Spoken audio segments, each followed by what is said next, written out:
제가 서영교 최고위원님 그 예산 분석 내용을 지금 옆에서 보니까 제가 봐도 황당하고 한심하고 네. 기가 차네요.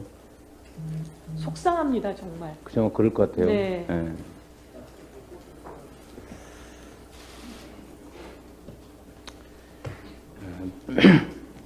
정치인들이 나라 살림을 대신하는 것은 우리 국민들이 더 나은 삶을 살라고 하는 것인데, 우리 아이들이 청춘을 희생해서 군대에 가 있는 그 기간 동안에 옷도 신발도 제대로 못 신게 삭감을 했군요. 이제 선배 장병이 그 신다가 버리고 제대하는 신발 물려 신는 상황이 벌어질 수도 있겠습니다. 근데 전투와 저런 거를 필요해서 예산을 편성했을 텐데 삭감을 하면 지급을 안 한다는 뜻인데, 그러면 어떻게 되는 겁니까? 진짜로? 이런 예산을 삭감하는 이유는 뭘까요?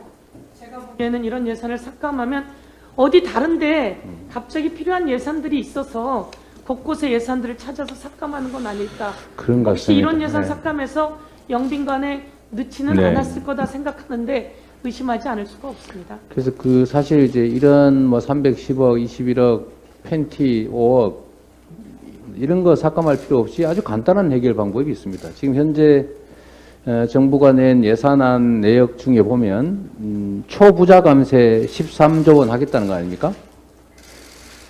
저는 기업들이 감세를 해 주더라도 어려운 중소기업 또 뭐 벤처기업 이런데 성장하는 기업들한테 해주는 건 모르겠는데 3천억을 초과하는 영업이익에 대해서만 세금을 깎아주겠다. 이거 전혀 납득하기 어렵습니다. 집 3채 이상 가지고 있는 정말 2채도 아니고 3채 이상 가지고 있는 데 대한 종부세, 중과분 또 10억이 아니라 100억까지는 주식 양도세를 면제해 주겠다는 이런 도저히 납득할 수 없는 이런 초부자 감세만 안 하면 13조 원이 넘게 여유가 생기고 이런 거 전혀 안 깎아도 되잖아요. 그렇습니다. 그럼 영미관 예산 같은 거 한 10개 더 지어도 뭐 부담이 없을 정도인데 도저히 납득이 안 가네요. 이런 거 안 깎고 네. 국민도 살리고. 네. 그래서 일단 초부자 감세 부분은 저희가 전 세계적으로는 이번 그 코로나 사태에서 좀 과도하게 이익을 본 기업들의 횡재세 부과가 전 세계적인 추세 아닙니까? 오히려.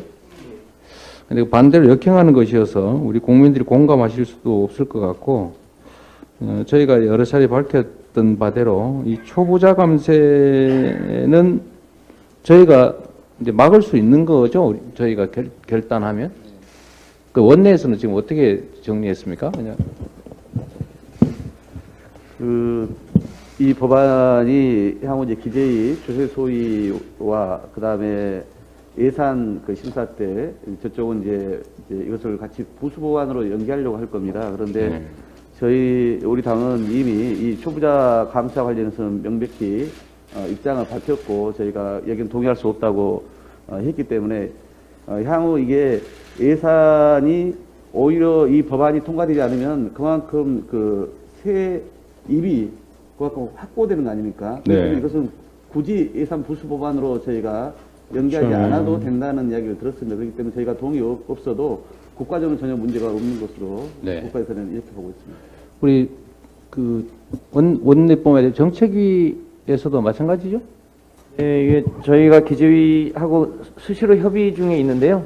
말씀하신 대로 지금 미국의 인플레이션 감축 법안의 핵심이 미국의 법인세를 사실상 증세해서 그 증세한 것의 절반을 기후위기와 관련한 그린니들 산업에 투자한다는 거거든요.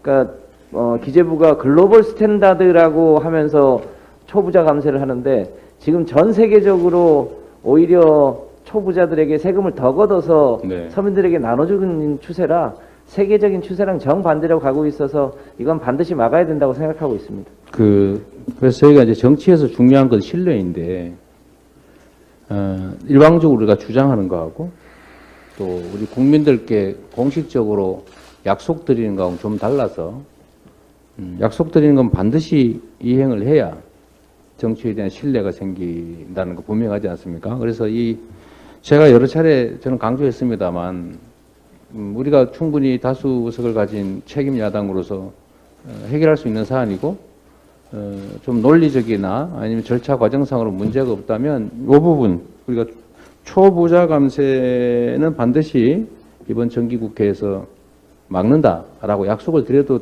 되겠습니까? 그러면 이 부분은 우리 국민 여러분께 명확하게 약속의 말씀을 드리도록 하겠습니다. 전 세계적인 추세에도 어긋나고 양극화 완화라고 하는 우리 시대의 과제에도 어긋나고 또 형평성에도 어긋나고 또 당장의 예산에 심각한 문제를 이야기하는 이 초부자 감세는 우리 더불어민주당이 우리 국민들께 확실하게 막겠다는 약속을 드립니다. 의원내에서 반드시 관철해 주시기를 부탁드리고요. 정말 이 참 국정과제 중에 저희가 납득하기 어려운 것들이 너무 많은데 우리는 이 한반도 평화, 이 동북아 정세의 안정을 위해서 이 보수 정권 중에서 가장 우리가 칭찬하는 분이 바로 노태우 대통령 아닙니까? 우리는 우리와 경쟁하는 보수 정권의 대통령이지만 전 잘했던 건 잘했다 이렇게 평가하지 않습니까? 국방 외교의 문을 열었던 훌륭한 업적으로 저희는 평가하고 있습니다. 우리 민주당 정부의 또 민주당 대통령들의 남북 정상회담은 한반도의 평화를 위한 정말 중요한 계기입니다. 실제적인 성과로도 많이 이어졌습니다. 그런데 이 남북 정상 간 회담을 정치쇼라고 이렇게 국제사회에 나가서 비난을 하면 이게 대한민국의 국격이나 위상이 어떻게 될지 참으로 걱정이 됩니다.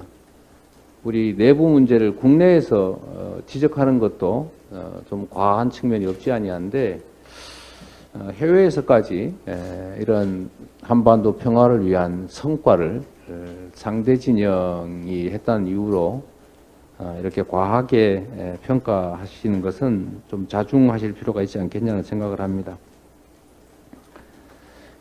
제가 첫 법안으로 냈던 민영화 금지 문제가 다시 수면 위로 올라오고 있습니다. 이 민영화 왜 하려고 하냐, 안 한다고 해라 라고 제가 선거 때 얘기를 했더니 저를 무려 고발 의뢰까지 해가지고 우리가 한다는 말 한 일 없는데 왜 그런 말 하느냐라고 해서 제가 그랬죠. 안 한다고 해라. 그랬더니 안 한다는 말을 결코 안 하더니 이제 우회적인 방법으로 이렇게 시도들이 되고 있는 징표가 보이나 봅니다. 국민을 속이는 정치 결코 오래가기 어렵다. 국민을 존중하고 국가의 주인은 국민이라는 점을 그리고 국민과 역사를 두려워하는 정치를 하시도록 권면드립니다. 저희가 이 쌀값 때문에 최근에 논란이 많습니다. 뭐 이 거부권 행사하겠다는 얘기도 있고 한데 쌀값은 국가 안보에 관한 문제, 식량 안보에 관한 문제다라고 우리가 봐야 합니다. 이것도 이미 저희가 시작한 일이니까요. 저기 이제 전체 회의도 남아 있고 또 내일입니까? 또 법사위도 남아 있고 있는데 어쨌든 이거는 정말 국가 안보 또 대한민국의 식량 자족 자급을 위한 정말 중요한 과제니까 국민들께 실망하시지 않도록 확실하게 우리가 말씀드린 대로 잘 처리해 주시길 다시 한번 부탁드립니다. 네. 혹시 뭐 더 하실 말씀, 아까 서영교 최고님 하실 말씀이 있으신 것 같은데? 괜찮으세요? 말씀하시다가 이제 13조를 깎지 않게 한다면 말씀하신 겁니다. 저희가 농민들 만나 뵙고 왔지 않습니까? 농민들의 시름도 덜을 수 있고 또 주거로 그렇게 어려워하는 분들의 시름도 덜을 수 있고 이런데 그 13조를 깎으려고 하는 것에 대해서 대표님 말씀하셔서 그런 부분도 같이 해결할 수 있게 있으면 좋겠다 이 말씀 드리려고 했습니다. 네. 그 MB 정권 때 법인세 3% 인하해서 그때 굉장히 논란이 많이 됐었고요. 그때 이명박 정부의 명분은 이거였어요. 법인세 깎아준 그 돈으로 공장 짓고 일자리 늘리겠다. 근데 결국은 다 사내유 부분으로 들어갔다. 그래서 실패한 정책이거든요. 그래서 윤석열 정부는 이 MB 정권 때 이미 실패한 정책을 다시 시도하고 있는데요. 즉각 처리하는 것이 좋을 것 같습니다.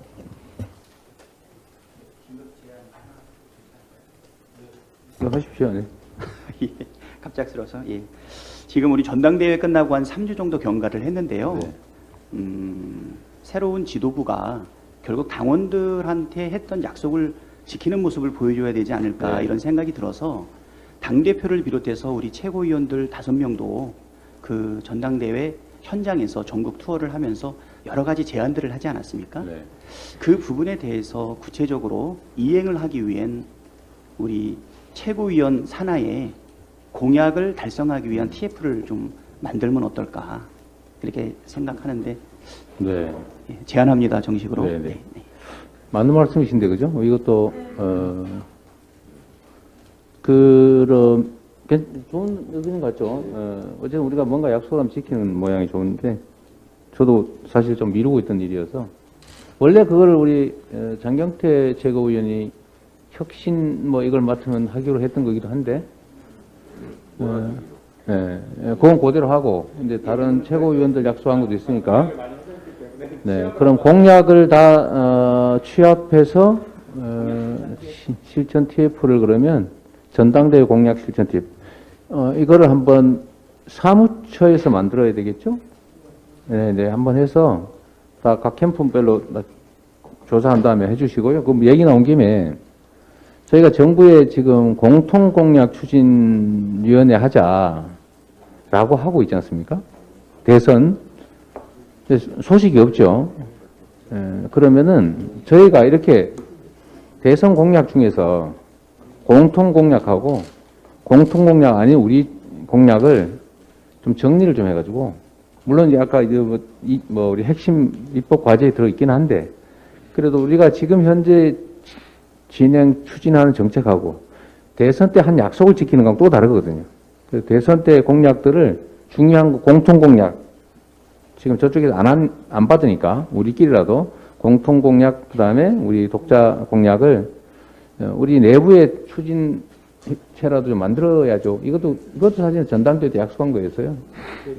그 두 가지를 그러면 당내 혁신과 관련된 공약 그다음에 저번 대선 때 우리 국민께 드렸던 공약 추진체를 어떻게 만들지를 좀 기획을 좀 해서 보고를 해주시면 좋겠습니다. 그거는 뭐 지난번 대선 공약 관련해서는 저희 당이 또 이재명 후보께서 대선 기간 동안에 네. 좋은 공약에 대해서는 언제든지 함께 논의하고 또 같이 발전시켜 나가겠다는 말씀도 하셨고 또 저희가 냈던 공약이 있던 만큼 또 정책위원회를 중심으로 해서 그 부분은 정리를 하도록 하겠습니다. 참 네, 정책위원회가 그리고 해야 되겠다 공약. 지난번 다만 이제 그거를 공약은 정리가 되겠지만 이걸 어떻게 추진할지에 대한 로드맵이나 기구나 이런 것들은 좀 정책위보다는 사무처가 맞을 것 네, 같긴 그리고 하네요. 네. 그다음에 아까 말씀하셨던 각 우리 전대 과정에서 나왔던 여러 가지 이제 개혁 과제, 그다음에 공약들에 대해서는 사무처에서 다시 해서 이걸 어떻게 추진할지에 대해서 그건 다시 보고 드리도록 하겠습니다. 네. 네, 다 나머지는 나중에 더 추가로 말씀 나누기로 하고요. 지금 저희가 10시 반에 당무위원회가 네. 예정돼 있죠.